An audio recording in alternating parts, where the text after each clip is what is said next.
50 Comanche warriors surrounded Caleb Thornfield's ranch at dawn, their war paint gleaming in the morning light, and every single one of them wanted the girl he'd hidden in his barn. 3 hours earlier, Caleb had been checking his cattle near Willow Creek when he heard the gunshots echoing across the prairie. Not unusual in Texas territory, soldiers, bandits, or tribal raids happened weekly, but something about these shots felt different, desperate, final. He urged his horse toward the sound, knowing he should ride the opposite direction. Smart ranchers minded their own business in 1876, but Caleb Thornfield had never been accused of being smart. What he found changed everything. A young Comanche girl lay bleeding behind a fallen cottonwood, an army bullet lodged deep in her shoulder. Her buckskin dress was soaked crimson, and her breathing came in short, painful gasps. She couldn't be more than 16, with fierce, dark eyes that showed no fear, only defiance. Caleb's hand instinctively moved to his rifle. 3 years ago, Comanche raiders had burned his neighbor's farm and killed Sarah, his wife of 12 years. The smart thing would be to ride away, let nature take its course. The territory would be safer with one less Comanche, but those eyes, they reminded him of Sarah's, not in appearance, but in their refusal to surrender. The girl tried to crawl away when she saw him, leaving a trail of blood on the dry earth. She spoke rapid Comanche words he didn't understand, but her meaning was clear. Stay back. Caleb dismounted slowly, hands visible. The girl's breathing was getting weaker. Without medical attention, she'd be dead within the hour. He thought about Sarah, about the promise he'd made at her grave to never let hatred consume what was left of his soul. He scooped the girl into his arms. She fought weakly at first, then went limp from blood loss. Her weight was nothing. She was severely malnourished, probably fleeing with her band for weeks. The ride back to his ranch felt eternal. Every shadow could hide a war party. Every bird call might signal pursuit. But Caleb pressed on, the girl's labored breathing the only sound between them. At his cabin, he carried her to the barn and laid her on fresh hay. The bullet needed to come out immediately. As he heated his knife in the fire, preparing for crude surgery that would either save her life or end her suffering, the girl's eyes opened. She stared at him with a mixture of confusion and terror. Why was this white man helping her? What did he want in return? Caleb began working on the wound, and the girl bit down on a leather strap to muffle her screams. For 20 agonizing minutes, he dug out bullet fragments while she bled and trembled. Finally, the bleeding stopped. The girl passed out from pain and exhaustion. That's when Caleb heard the war drums in the distance, growing closer with each beat. The drums stopped at sunrise, and that's when Caleb knew they'd found his ranch. He peered through the barn slats and counted them. 50 mounted warriors painted for war, surrounding his property in a perfect circle. Their leader sat tall on a painted stallion, an older man with gray streaks in his braided hair and scars across his chest that spoke of countless battles. The girl stirred behind him, fever burning through her small frame. She whispered something in Comanche, her voice barely audible. Caleb didn't need translation. She was calling for her father. The war chief raised his hand, and the circle tightened.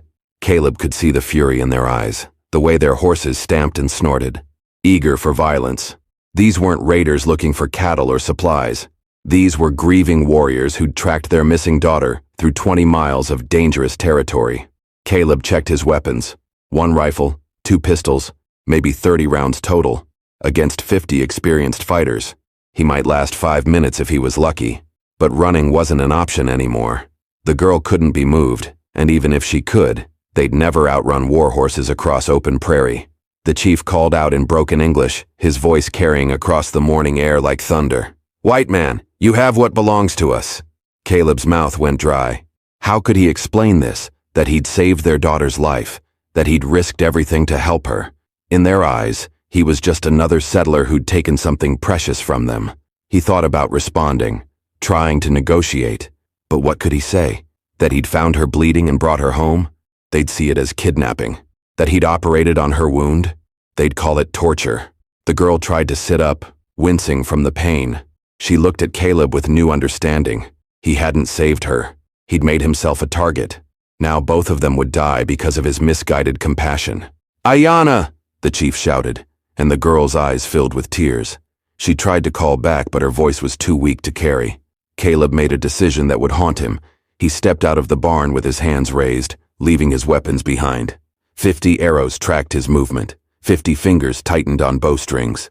"She's alive," he called out. "Your daughter is alive, but she's hurt bad." The chief's expression didn't change. If anything, the rage in his eyes intensified. A white man claiming to help his daughter was worse than a white man who'd harmed her. At least enemies were honest about their intentions. "You lie," the chief spat. "Show her to us." That's when Caleb realized his terrible mistake. If he brought Ayanna out, they'd see the crude surgery, the blood-stained bandages, the way she could barely stand. To them, it would look like torture, not treatment. But if he refused to show her, they'd storm the barn anyway. And the violence would be uncontrollable. Behind him, Ayanna was struggling to her feet, determination overriding her pain. She had something to prove to her father, something to say that might save both their lives. The question was, would she defend the man who'd saved her, or would she condemn him to save herself? Ayanna stumbled from the barn, clutching her bandaged shoulder, and spoke 3 words in Comanche that made her father's war paint seem to drain of color. "He saved me." The chief's stallion reared as he processed what his daughter had said. For a moment, the only sounds were wind through prairie grass and leather creaking as 50 warriors shifted in their saddles, uncertain now about their mission of vengeance. But Caleb could see it wasn't over. The chief's lieutenant, a younger warrior with fresh scalps hanging from his belt, was whispering urgently in their leader's ear. His gestures toward Caleb were clear. This was still a trick, still a trap. Ayanna took 3 shaky steps toward her father and collapsed. The fever was consuming her, and the effort of standing had drained what little strength she'd recovered. Caleb instinctively moved to help her, but 20 arrows swung toward his chest. "Don't," the chief warned in English. "Don't touch her again." 2 Comanche women dismounted and rushed to Ayanna. They examined her bandages, felt her burning forehead, and spoke in rapid, concerned tones. Caleb watched their faces change as they realized the quality of the medical work, the clean stitching, the proper wound care, the fact that she was alive at all. The older woman looked up at the chief and nodded once. The girl had been treated well, but the lieutenant wasn't satisfied. He rode closer to Caleb, his horse's hooves stopping just inches from the rancher's boots. Up close, Caleb could see this warrior was maybe 25, with angry scars across his face and hatred burning in his eyes like prairie fire. "She is Chief's daughter," the lieutenant said in broken English. "You take her, you die. All white men die." Caleb realized this wasn't about Ayanna anymore. This young warrior wanted war, wanted revenge for something that had happened long before today. The girl's rescue had given him the excuse he'd been looking for. The chief was studying Caleb with eyes that had seen 40 years of frontier violence. "Why?" he asked simply. "Why help enemy?" It was the question Caleb had been asking himself since he'd first seen Ayanna bleeding behind that cottonwood. Why risk everything for a people who'd killed his wife? Why throw away his life for a stranger? "Because she was dying," Caleb said finally. "And I couldn't watch someone die when I could prevent it." The chief's expression shifted slightly. Something in Caleb's words had reached him. A father recognizing another man's humanity. But the lieutenant spat in the dirt and raised his rifle. "Lies! White man lies! He keeps her for slave for—" The accusation hung in the air like poison. Caleb saw the doubt creeping back into the chief's eyes, saw the other warriors' faces hardening again. That's when Ayanna spoke again, louder this time, her voice carrying across the silent ranch. Whatever she said made the lieutenant's face go white with rage. And then she said something else that made her father reach for his tomahawk. Ayanna had told her father that the lieutenant was the one who'd led her into the army ambush, and now the young warrior was reaching for his knife. The truth exploded across the ranch like lightning. The chief's tomahawk wasn't meant for Caleb. It was for the traitor who'd gotten his daughter shot. The lieutenant had been feeding information to the cavalry, trading Comanche lives for army gold, and Ayanna had witnessed his betrayal. "You speak lies, girl!" the lieutenant shouted, but his voice cracked with panic. "Fever makes you crazy!" 3 other warriors were already moving to surround the lieutenant. Whatever Ayanna had said was specific enough, detailed enough, that her father believed every word. The chief's face had transformed from anger to a cold, deadly rage that made the morning air feel like winter. But the lieutenant wasn't finished. Desperate men make desperate choices, and he'd rather die fighting than face Comanche justice for treason. His rifle swung toward Ayanna, intent on silencing the only witness to his betrayal. Caleb moved without thinking. 3 years of grief and guilt exploded into action as he tackled the lieutenant from his horse. They hit the ground hard, rolling through dust and prairie grass, fighting for control of the weapon. The ranch erupted into chaos. Horses reared and screamed. Warriors shouted contradictory orders. Some wanted to shoot Caleb for attacking their brother. Others wanted to help him stop a traitor. Caleb felt the lieutenant's knife slice across his ribs, but adrenaline numbed the pain. This was the fight he'd been preparing for since Sarah's death. Not against innocent people, but against the kind of evil that destroyed everything good in the world. They rolled again, and the lieutenant ended up on top, pressing his blade toward Caleb's throat. The young warrior's face was twisted with rage and desperation. "You should have minded your own business, white man." Caleb bucked upward, throwing the lieutenant off balance.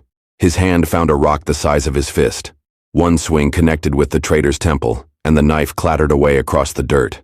The lieutenant lay still, breathing but unconscious.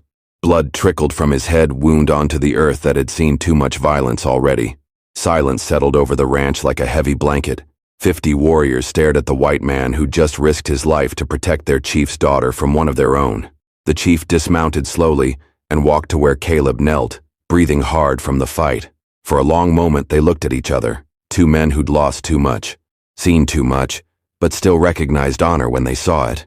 "You fight to protect my daughter," the chief said simply. "I'd do it again," Caleb replied, surprising himself with the truth in those words. The chief nodded once, then spoke rapidly in Comanche to his warriors. Half of them dismounted. The other half began preparing to leave, but not in the way Caleb had expected. Ayanna was being helped onto one of the horses, despite her protests. She looked back at Caleb with something he hadn't expected to see, gratitude mixed with genuine sadness. But the chief wasn't done with his surprises. He pulled something from his belt and held it out to Caleb. It was a medicine bag, decorated with beadwork, that had taken months to complete.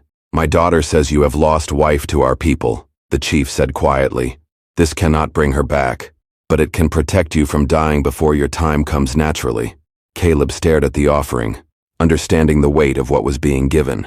This wasn't just a gift, it was an adoption into protection. A promise that this band would never raid his land again. But as he reached for the medicine bag, gunshots erupted from the ridge overlooking his ranch. 20 cavalry soldiers appeared on the ridge with rifles aimed at the Comanche below, and their commander was shouting orders to fire at will. The trap had been perfectly planned. Someone had told the army about the Comanche war party surrounding Caleb's ranch, and now 50 warriors were caught in the open with nowhere to run. The lieutenant's betrayal ran deeper than anyone had realized. "Take cover!" Caleb shouted, but the Comanche were already moving with practiced efficiency.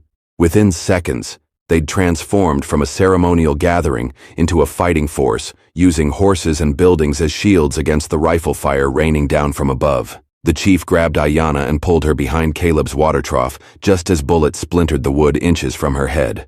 She was too weak to fight, too fevered to run, and now she was trapped in the middle of a massacre. Caleb realized with sick clarity that this was exactly what the lieutenant had planned. Get caught helping a Comanche girl, draw the war party to his ranch, then signal the cavalry for a surprise attack. The traitor would be hailed as a hero for leading the army to a decisive victory. But the lieutenant hadn't counted on being exposed as a double agent. Now he was unconscious in the dirt, while his carefully orchestrated betrayal played out around him. A Comanche warrior cried out as a bullet found his shoulder. Another's horse screamed and collapsed, pinning its rider's leg beneath its weight. The cavalry had the high ground and superior firepower, but the Comanche had something more valuable. Nothing left to lose. "Thornfield," the cavalry commander's voice carried over the gunfire. "Step away from the hostiles. We're here to rescue you." Caleb looked at the Comanche warriors around him, men who'd been ready to kill him an hour ago but were now fighting to protect his property from destruction. The chief caught his eye and nodded toward the house. "Go," the chief said simply. "This is not your war." But Caleb was already moving toward his cabin, not to surrender, but to retrieve his rifle and ammunition. The army thought they were rescuing him. They were about to learn that some rescues weren't wanted. He burst through his front door and grabbed his Winchester, along with every box of cartridges he owned. Through his window he could see the Comanche taking defensive positions around his barn and outbuildings, turning his ranch into a fortress. When Caleb emerged with his rifle, several warriors stared in disbelief. The chief's eyes widened as he understood what the white man intended to do. "You choose to fight with us?" the chief asked, incredulous. "I choose to fight for what's right," Caleb replied, taking aim at the ridge. "If you were Caleb, what would you do? Join the army that's supposed to be on your side, or defend the people who came to kill you but showed you honor? Tell me in the comments.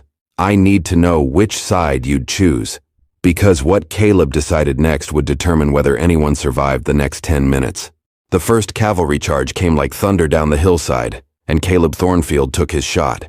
Caleb's first shot dropped the cavalry sergeant leading the charge, and suddenly 20 soldiers were firing at the man they'd come to rescue.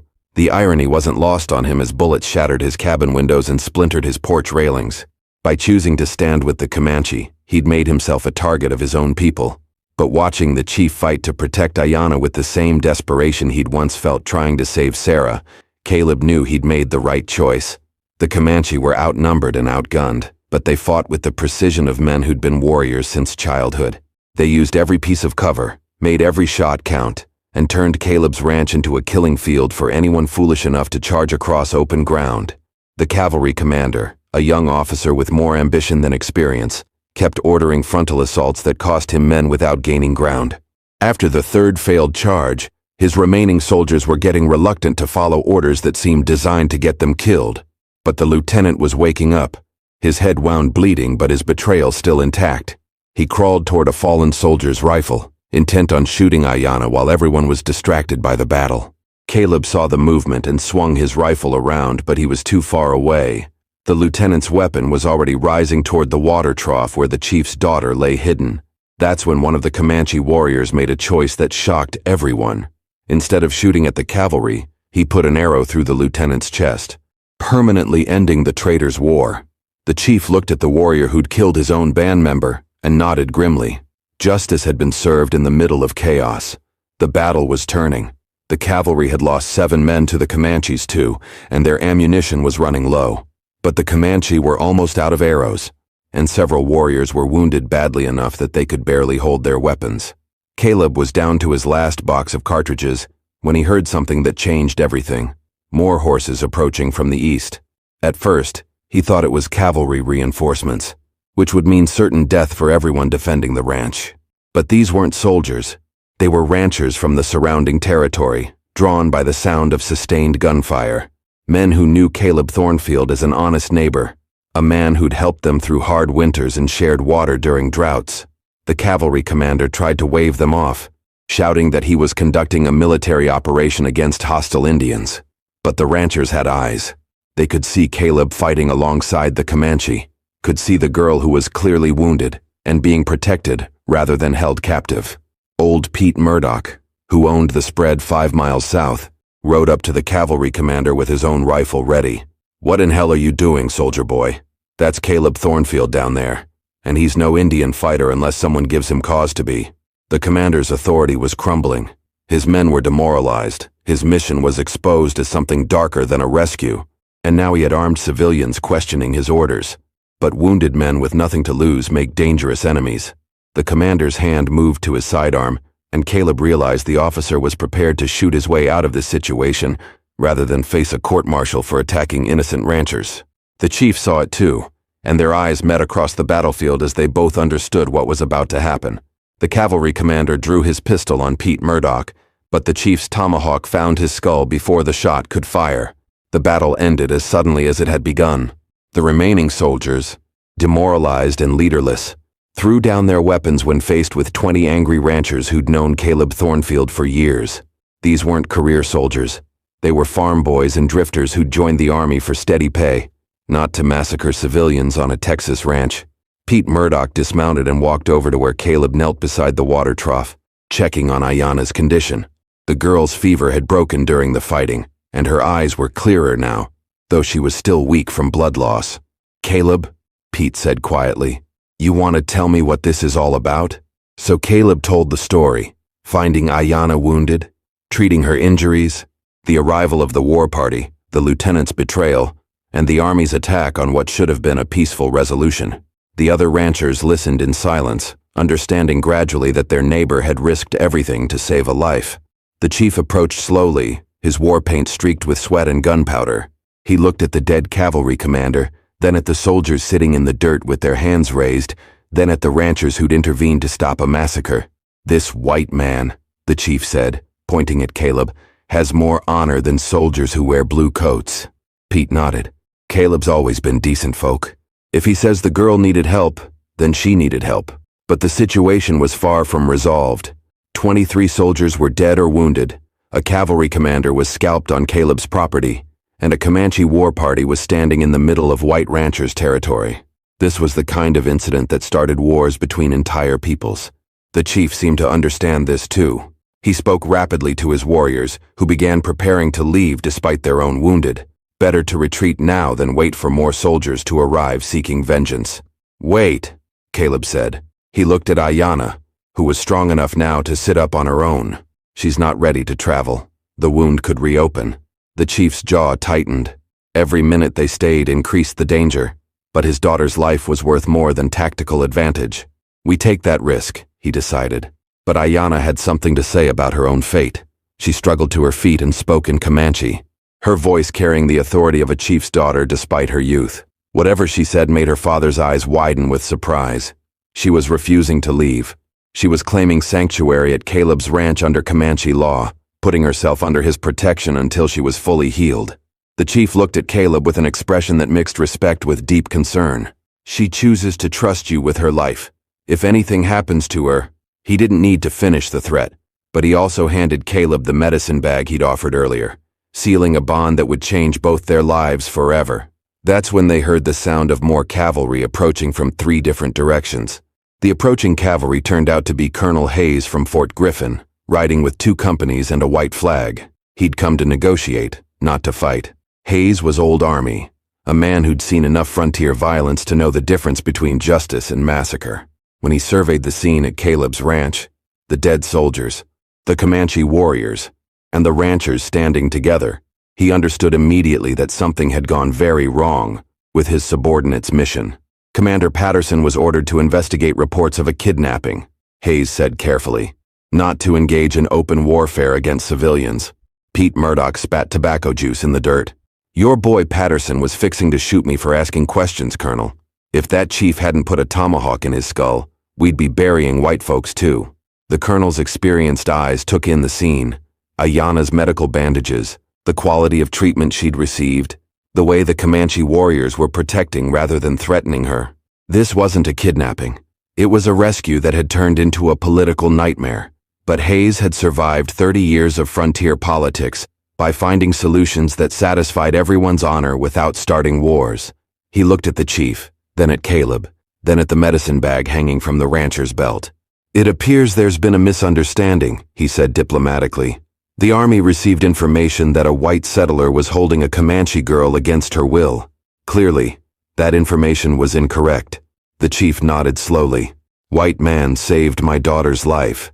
We came to honor this act, not to make war." "And yet 23 soldiers are dead," Hayes observed. "Because they attacked while we spoke of peace," the chief replied. "Your commander fired first." Hayes could see the political calculation in the chief's words. Both sides needed a way to end this without losing face or starting a broader conflict. The truth was messy, but the solution could be simple. "I propose this," Hayes said. "The Army officially records that Commander Patterson exceeded his authority and attacked peaceful negotiations. The Comanche returned to their territory with our apologies for the misunderstanding. Mr. Thornfield continues his life as a respected member of this community." It was a face-saving lie that everyone could live with. The dead soldiers would be honored as victims of their commander's poor judgment rather than heroes of a righteous cause. But Ayanna still refused to leave until her wound fully healed. For 2 weeks, she stayed at Caleb's ranch under the protection of both Comanche law and Army guarantee. During that time, something unexpected happened. She began teaching Caleb her language, and he taught her to read English. They shared stories about their peoples, their losses, their hopes for a future where understanding might replace violence. When she finally left, riding strong and healthy back to her father's band, both of them had changed. The chief kept his word about protection. For the rest of his life, no Comanche ever raided Caleb Thornfield's land. More importantly, when other settlers in the territory faced raids or conflicts, they often came to Caleb as a mediator. the white man who'd earned the Comanche chief's respect. Ayanna grew up to become a peace negotiator between her people and the encroaching settlements, using the reading skills Caleb had taught her to understand treaties and legal documents that previous generations had signed without comprehension. And Caleb? He never remarried, but he was never alone. His ranch became a neutral ground where Comanche and white settlers could meet safely to trade, talk, and sometimes find solutions to conflicts that might otherwise have ended in bloodshed. The medicine bag the chief had given him still hung from his belt when he died peacefully 30 years later, surrounded by neighbors both white and Comanche, who mourned the passing of a man who'd proven that sometimes the right choice is the hardest one. Now click on the video on the screen to hear a story even better than this one, with an ending so surprising you won't forget it anytime soon. Click on the video now.